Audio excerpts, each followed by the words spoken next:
ನಾನಿವತ್ತು ಸ್ಪೆಷಲ್ಲಾಗಿ ಬಿರಿಯಾನಿ ಮಾಡೋಣ ಅಂತ ಅಂದ್ಕೊಂಡಿದ್ದೀನಿ.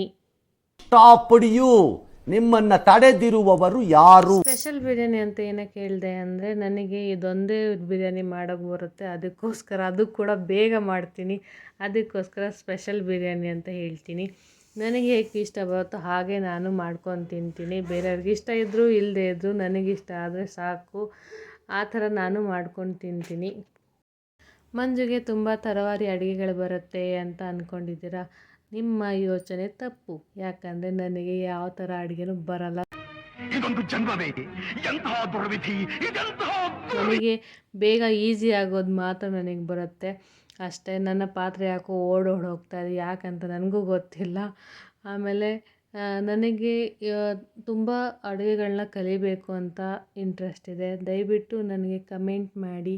ನಾನು ಹೊಸ ಹೊಸ ರೆಸಿಪಿಗಳನ್ನ ನಿಮ್ಮಿಂದ ನಾನು ಕಲಿತೀನಿ. ನನ್ನ ಯೂಟ್ಯೂಬ್ ಚಾನಲಲ್ಲಿ ನಾನು ನಿಮ್ಮ ರೆಸಿಪಿನ ಅಪ್ಲೋಡ್ ಮಾಡ್ತೀನಿ. ಹಾಗೆ ಯಾರು ತುಂಬ ಚೆನ್ನಾಗಿ ನನ್ನ ವೀಡಿಯೋಸ್ಗಳನ್ನ ಕಮೆಂಟ್ ಮಾಡ್ತಿರೋ ಅವ್ರಿಗೆ ನಾನು ನೆಕ್ಸ್ಟ್ ವೀಡಿಯೋದಲ್ಲಿ ಅವರ ನೇಮ್ಗಳನ್ನ ಮೆನ್ಷನ್ ಮಾಡ್ತೀನಿ. ಚಿಕನ್ನು ಮಸಾಲೆ ಎಲ್ಲ ಹಿಡ್ಕೊಂಡು ತುಂಬ ಸಾಫ್ಟಾಗಿ ಬಂದಿದೆ. ಯಾಕಂದರೆ ಮೊಸರು ಹಾಕಿದ್ದೀವಿ ಮತ್ತು ಒಂದು 10-15 ನಿಮಿಷ ನೆನೆಸಿದ್ದೀವಿ ಮಸಾಲೆಯಲ್ಲಿ. ಅದಕ್ಕೋಸ್ಕರ ತುಂಬ ಟೇಸ್ಟಿ ಆಯಿತು. ನಾನು ತುಂಬ ಎಂಜಾಯ್ ಮಾಡಿದೆ. ನನ್ನ ಗಂಡ ಕೂಡ ಎಂಜಾಯ್. ನನಗಂತೂ ತುಂಬಾ ಇಷ್ಟ ಆಯಿತು. ನೀವು ಕೂಡ ಮನೇಲಿ ಟ್ರೈ ಮಾಡಿ ಮತ್ತು ಹೇಗಿತ್ತು ಅಂತ ನನಗೆ ಕಮೆಂಟ್ ಮೂಲಕ ತಿಳಿಸಿ. Thank you.